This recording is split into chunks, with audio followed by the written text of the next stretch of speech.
STV news, आवाज बुलंदियों तक। के अंदर भाव क्यों?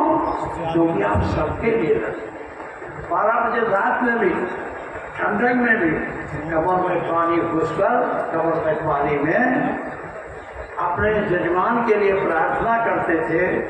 जो बीमार है, परेशान है, ईश्वर उसे बचाओ। ये आपका कर्तव्य है। आप सबके लिए काम करते, अकेले अपने लिए नहीं। अपने लिए कभी नहीं सोचा था, लेकिन आज समय है। अब आपको सोचने की जरूरत है, परिवर्तनशील समय। इसलिए पंडित हरशंकर तिवारी की जयंती के दिन ही आज यहाँ बड़ी संख्या में आप हैं। मैं बहुत ज्यादा नहीं कहना चाहता, और ब्राह्मण तो थोड़ा कम पढ़ा लिखा हो तो भी बड़ा होशियार होता है। वो उसको समझाने की जरूरत नहीं होती है। जो हमारे भाव सोए हैं उनको थोड़ा जगाने की जरूरत है।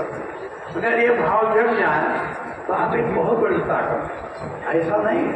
और आप अकेले नहीं चलते, सबको साथ लेके चलते। हमें याद है, गांव में कोई काम होता है तो गांव में अगर एक ही पंडित जी का घर है तो गांव के लोग शादी ब्याह हो, कोई काम हो, सब बात पूछने आते हैं। बाबा हमें ये सामान खरीदना है, हमें इसमें क्या है, आपकी राय है। हमेशा आपसे सम्मान के साथ गांव के छोटे लोग भी आपसे राय लेते। उनको साथ लेकर के अगर आप चलेंगे तो आपके जो भाव हैं वो अपने आप पूरे हो जाए। इसलिए मैं आपसे कहना चाहता हूँ, समाज का बदलाव, अपनी ताकत को आप रखो, लेकिन अपनी ताकत में दूसरों को भी चुंबक की तरह जोड़ो, जिससे आपकी ताकत एक बड़ी ताकत बन जाए। अगर ये ताकत बड़ी नहीं बन पाएगी अकेले तो ताकत कमजोर हो जाएगी। इसलिए मैं आप सभी लोगों से, आज यहाँ उपस्थित लोगों से, चाहे जिस वर्ग के हों, सबसे कहना चाहता हूँ, पंडित हरशंकर तिवारी जी सबके लिए लड़ते थे। मैं स्वास्थ्य मंत्री था, मुझे लगता है स्वास्थ्य मंत्री के रूप में या लेबर मिनिस्टर के रूप में मैं यहाँ आया हूँ। पंडित जी ने इस कॉलेज में हमसे शिलान्यास भी कराया था। अब स्मरण नहीं आ रहा है, लेकिन स्वास्थ्य मंत्री, हम जब स्वास्थ्य मंत्री थे तो यहाँ आए पंडित जी। कभी भी उनके पास बेरोजगार लोग बहुत जाते थे, उन्होंने नौकरी में भेद नहीं किया। ब्राह्मण की बात तो करते ही थे, लेकिन छोटे लोगों की भी बात तो करते। उससे कहा करके छोटी नौकरियों में, बड़ी नौकरियां तो कंपटीशन से आती थी, छोटी नौकरियों में बहुत से लोगों को उन्होंने लाभ पहुंचाया। वहीं पड़ोस का एक परिवार पंडित मैं जानता हूँ जो उजड़ गया, समाप्त हो गया। उनका लड़का उनकी गाड़ी चला, हमारे पास चिट्ठी लिख के भेजे कि काले जी ये बहुत परेशान लड़का है, इसको आप कर दो। उसको हमने कहा पंडित इतना जगह कहाँ, चाहे जैसे करो, इसकी भला करो, क्योंकि ये उजड़ चुका है। हमने उसको भी नौकरी दी, उसके भाई को भी नौकरी दिलाया, उसके भाभी की नौकरी दिलाया। आज वो परिवार खुशहाल है। ये थी पंडित जी की सोच। ये नहीं सोचती कि कमजोर से कमजोर व्यक्ति का आज क्या है, गाड़ी लेके चले आओ, तुम मोटे रहो, दूसरे राजधानी बैठा रहो, तो उनको चाय पिलाओ, कुर्सी दो। अपना भाई गरीब आवे तो उसको बाहर बैठा, तो होता ही नहीं होता। ये भावना उनमें नहीं, उनके अंदर ये भावना थी, चाहे छोटा हो चाहे बड़ा, सब हमारा है। तो इस भावना के पैसे आज जन्मदिन है, ये भाव लेके जाएं और अपनी तो ताकत बढ़ाएं, लेकिन जितनी आपकी ताकत है उतनी ताकत से आप अकेले सफल नहीं हो पाए। इसलिए अपनी ताकत में दूसरी ताकत भी जोड़ने की कोशिश करो, जैसे पंडित जी जोड़े रहते थे। यही आज उनकी सच्ची श्रद्धांजलि होगी। हमारा अपना बहुत संबंध, मैं और किसी पद पर था तो पंडित जी के यहाँ जनेऊ था, किसी नाती का पौत्र का था। मैं बनारस गया, हमें उनसे कह पानी नहीं आओगे तो उधर जाने के बजाय मैं यहाँ आया बहुत रात में पहुँचा। ये उनका भाव था अपने लोगों के प्रति, एक समान भाव रखे। मैं आप सबको एक ही बात कहना चाहता हूँ, और शंकर तिवारी के विचारों पर, उनके किए हुए कार्यों पर आप मनन करें और फिर से एक ताकत पैदा करो, क्योंकि पूरे उत्तरी भारत में उन्होंने अपने समाज की एक बड़ी ताकत पैदा कर दी।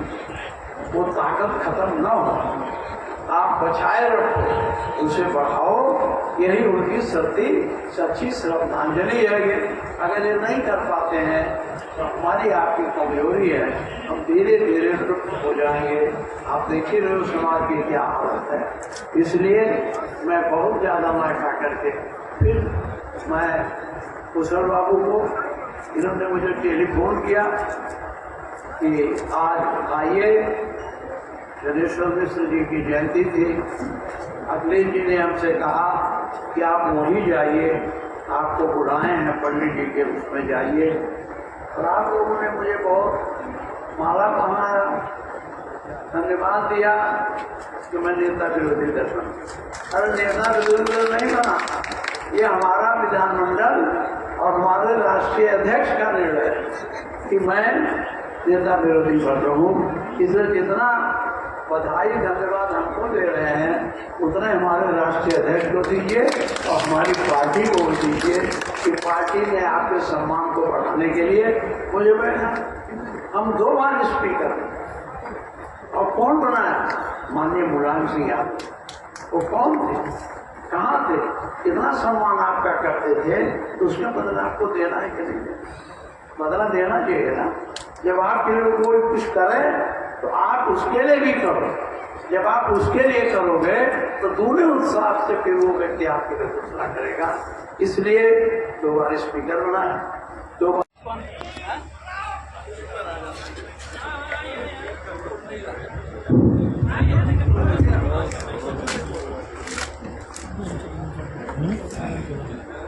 भैया मंच पर उपस्थित इस समारोह में मुख्य अतिथि आदरणीय रजनीकांत पांडे जी, मंच पर उपस्थित पूर्व सभापति विधान परिषद आदरणीय गणेश शंकर पांडे जी, हमारे मंच पर उपस्थित हमारे बगल की विधायिका श्रीमती सहरा खातून जी, हमारे मंच पर उपस्थित नेपाल से आए लंबाई का फायदा है वीरेंद्र प्रसाद मिश्रा जी, जो नेपाल सरकार में मंत्री जी हैं, आदरणीय नकुल दुबे जी, हमारे बड़े पुराने साथी, अभी राजनीति का मोह छूट नहीं रहा है, रिटायर हो गए हैं शुक्ला जी, अब प्रिंसिपल, रिटायर्ड प्रिंसिपल संघ के अध्यक्ष भी रहे हैं। तो उनको सम्मान, उम्र में शायद हमसे कुछ बड़े हो या छोटे हो, नहीं कर सकता, वो भी यहाँ विराजमान है। हमारे नेपाल से आए विधायक जी और हमारे अपने विधानमंडल के सदस्य श्री पटेल जी, मिस्टर तिवारी जी और सभी उपस्थित भाइयों, सामने बैठे साथी, काफी बातें हो गई। मैं अपने को छोटे मात्रा अपने को थोड़ा सीमित करना चाहूँगा, क्योंकि आप लोग भी बार बार यहाँ से और रात तक बिना भोजन खाए न जाइएगा। मैं पंडित धर्मशंकर तिवारी जी को बहुत दिनों से जानता हूँ। मैं जब चुनाव नहीं लड़ा था, अपने क्षेत्र का प्रभावशाली एक कार्यकर्ता था, पंडित जी एक दिन रात को मेरे घर थे और उस समय वो विधान परिषद की सदस्यता लड़ रहे थे, जिसमें प्रधानों के वोट की जरूरत है। तभी से मैं उनको जानता था। बाद में मैं असेंबली में आया तो नाम बहुत सुनता, चर्चाएं बहुत होती थी। बाद में वो खुद, मुझे याद है उस समय के हमारी पार्टी के नेता माननीय चौधरी चरण सिंह जी ने माननीय ध्रुवनाथ चतुर्वेदी जी को चिल्टू पार का टिकट, उन्होंने वो टिकट वापस करके माननीय तिवारी जी को निर्दलीय उम्मीदवार वोट से लड़ाया था और जिताया। आलोचना भी हुई, बहुत चर्चाएं भी हुई। पंडित जी जीत कर गए। समय के उस समय ऐसी परिस्थिति थी कि उनको तुरंत असेंबली में नहीं आने दिया गया। हमारे बीच में पंडित जनार्दन प्रसाद ओझा जी बगल के सीट से विधायक हुआ करते, वो बार बार ये सवाल उठाते, आखिर उनको क्यों नहीं लाया जा रहा है। मुझे वो दिन याद है कि उनके लिए सभी लोग खड़े होकर के विपक्ष में ये मांग की थी मुख्यमंत्री से, ये गलत है, उन्हें जेल से बाहर ला करके सदन में बैठाया जाए। ये थी उनके प्रति लोगों के सम्मान की भावना। और वो हमेशा ऐसा नहीं है केवल ब्राह्मण समुदाय के लिए, वो सबके लिए समभाव रख के काम करते। एक बार मैं आया, उनके साथ कहीं जाना था, तो मैं गाड़ी पर बैठ कर हम लोग चले चिल्लू पार्क क्षेत्र में। हमसे के पानी की जरा तो वहाँ अपना घूम रहे हमारे साथ रह लीजिए। हमने कहा चलिए। मैं गया तो वहाँ दूसरे ब्राह्मण के इतर हमको यादव समुदाय के लोग मिले, उनका पैर छूते हुए नमस्कार करते हुए, और बच्चे प्रणाम करते थे, बाबा प्रणाम। तो हमने कहा आप तो उन्होंने कहा हम सबके लिए काम करें, लेकिन जहाँ जुर्म होता है वहाँ मैं आगे आता हूँ। मैं नकुल दुबे जी की बातों को दोहराना नहीं चाहता। उन्होंने आपके बीच में अपनी भावना रखी और आपने एक उमंग और उत्साह भरने का प्रयास किया। अब आप में कितना उमंग और उत्साह आएगा कि तो भविष्य ही बताएगा, लेकिन आपको सोचना चाहिए। ब्राह्मण समुदाय हिंदुस्तान में, हमारे नेता डॉक्टर रोहिया कहते थे कि ब्राह्मण मन का राजा। हिंदुस्तान में जितने लोग हैं उनके मन का राजा, और बनिया हिंदुस्तान के लोगों के जीव का राजा। ये दो बातें वो कहते थे। आज आप मन के राजा से कहाँ खड़े हैं, इससे आपको सोचना चाहिए। आज पंडित जी की जयंती पर मैं बहुत नहीं कहना चाहता था, लेकिन एक बात जरूर कहना चाहता हूँ कि आप समाज में शांतिपूर्ण परिवर्तन और क्रांति ला सकते, और उस बदलाव लाने का शांतिपूर्ण बदलाव।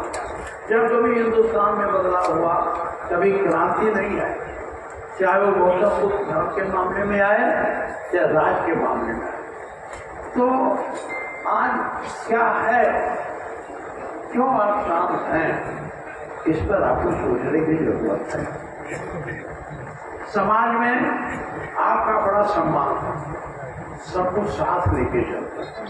हमें याद है कि हमारे गांव में सत्यनारायण व्रत कथा होती थी, तो पंडित जी जब आते थे तो हमारे गांव में जो ब्राह्मण से इतर जातियां थी, पंडित जी उनके घर कथा बांधते थे, तो पैर में पानी डलवा के उससे चरणामृत दिलाते। ये भाव था, कोई बुरा नहीं मानता। उनके अंदर भाव क्यों? क्योंकि आप सबके लिए